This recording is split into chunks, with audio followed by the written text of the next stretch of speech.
hao, xin chào. Hello, everyone. I'd like to welcome and thank each and every one of you for being here today to celebrate the most beautiful thing on earth, love. I know that some of you have come across the globe to be here on this joyful occasion, and that deserves to be commended.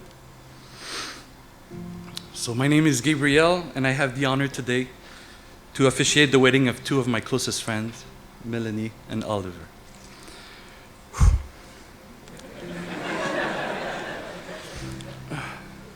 14 years ago, I met a young, Asian, beautiful girl who grew up to become one of my closest friends. She's such a wonderful woman, and I am so grateful to be still her friend to this day. Over the years, she has taught me many things, from ordering Chinese food to changing a baby's diaper, but most importantly, how to play mahjong. I don't know if most of you know this, but in mahjong, when you receive a good hand, you're supposed to yell, "Pakaho," which means that you are lucky. As you may have guessed, I say it a lot, not only because I win a lot, but because I am so lucky to be her friend. 3 years ago, I met Olivier through Melanie, and today he is one of my best friends.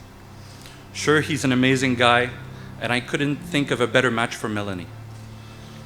But for the real reason we've become such close friends in such a short amount of time is that because he cooks beautiful and delicious meals all the time. If I'm fat, you can blame him.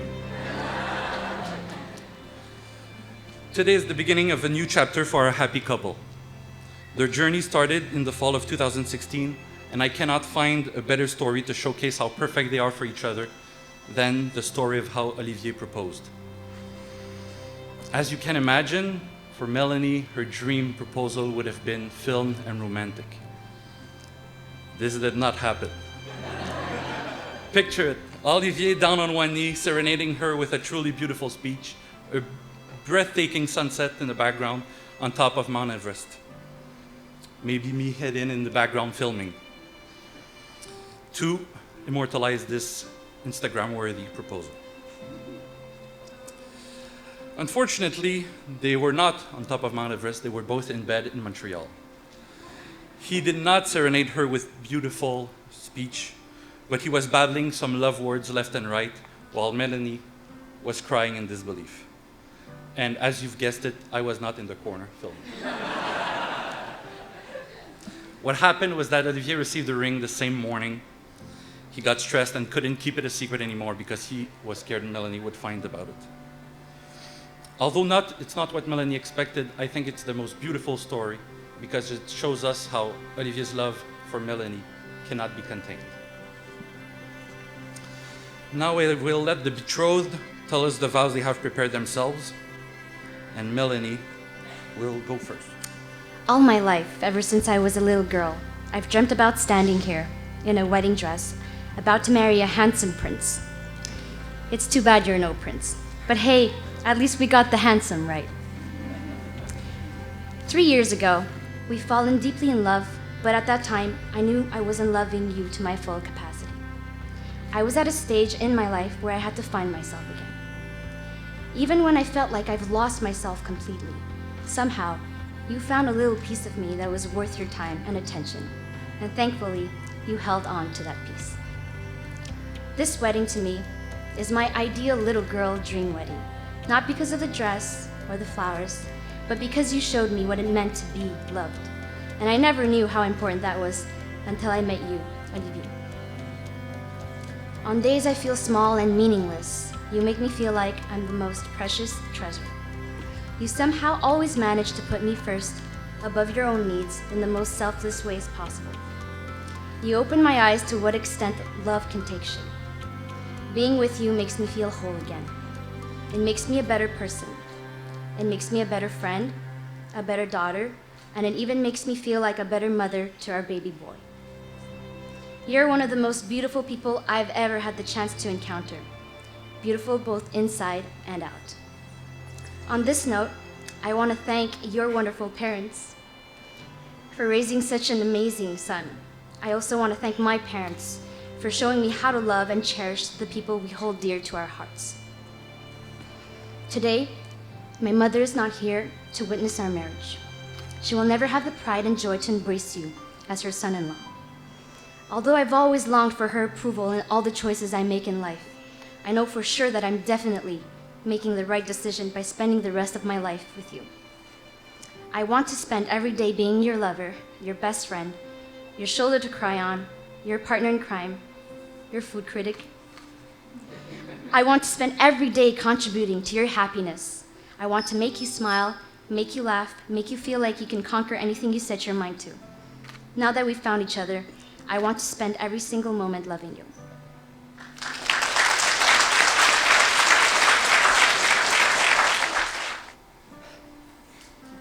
It's unbelievable that we've met 3 years ago and that I'm marrying you today. Anyone who knows you is very lucky to have you in their life, and I am the luckiest of them all.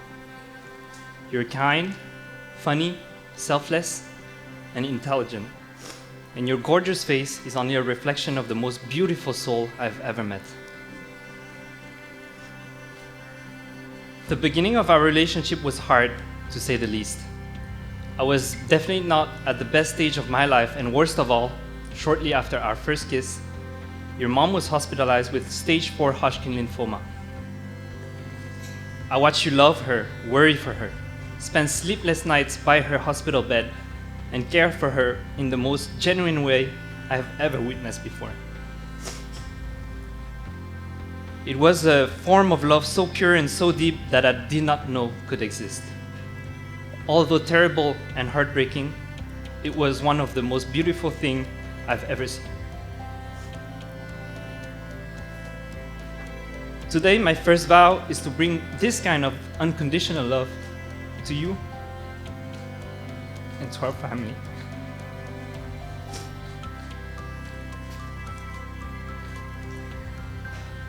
Three years ago, on the 24th of October, your mom passed away, which left an emptiness in you that no one could fill.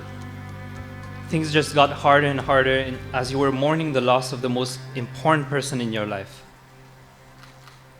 I can still remember clearly the day we had a fight so bad that we almost broke up, but thankfully we did not. If there's one thing that I've done right in my life, it must be this: not giving up on our relationship. This leads me to my second vow, which is to stay with you through thick and thin, as I have in the past, for the rest of my life. Somehow, sticking with you has brought the best out of my life. I had the best trip of my life in Asia with you, and the most exhilarating experience jumping out of a plane with you. Hopefully, not a train. 2 months ago, on July 8th, you granted me a son, Jeremy, that sure poops, pees, and cries a lot, but brings me more joy than I could have ever imagined.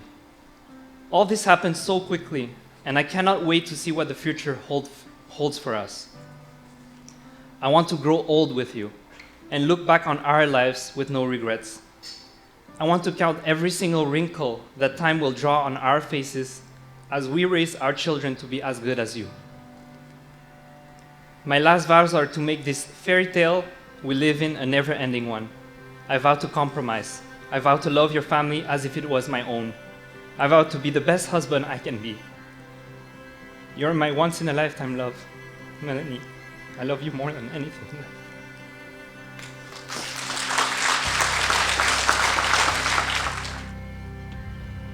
Olivier, place this ring on Melanie's finger.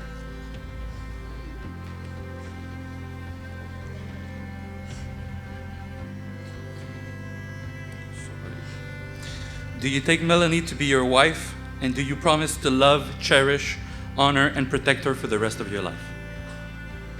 Yes, I do.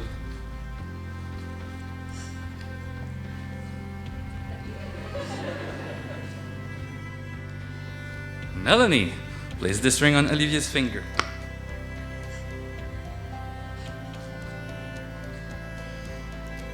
Do you take Olivier to be your husband, and do you promise to love, honor, cherish, and protect him for the rest of your life?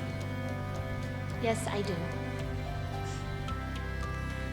And now, by the power vested in me, by your love and commitment, it is my honor and delight to declare you married. You may now kiss the bride.